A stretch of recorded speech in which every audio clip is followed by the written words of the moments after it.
Am avut la un moment dat asta în plan, să vă vindem țigări, dar mi s-a părut imoral, așa că am renunțat. Nu ți se rupea și ție inima când îți ziceam, zbâr, o țigară te rog? Bă, absolut deloc. Nu? Absolut deloc. Bro. Este cea mai fudulă nevoie pe care o poate avea un om. Păi dacă ești fumător.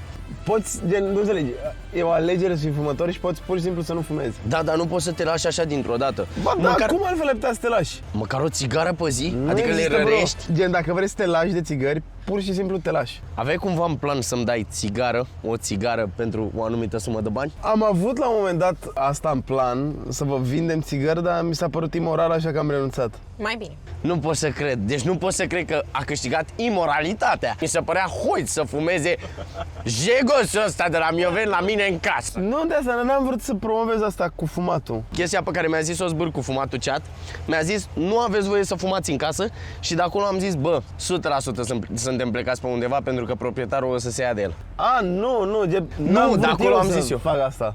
N-ai vrut tu, dar eu de acolo am zis că o să se ia proprietarul de tine. Cât era amenda dacă păstram țigările alea și fumam eu așa? Nu, gen, nu era amendă, că asta, gen, n-aveai voie, gen, ți le luam și încheiam concursul. Ah. Eu ți-am zis, Cedi, că așa e.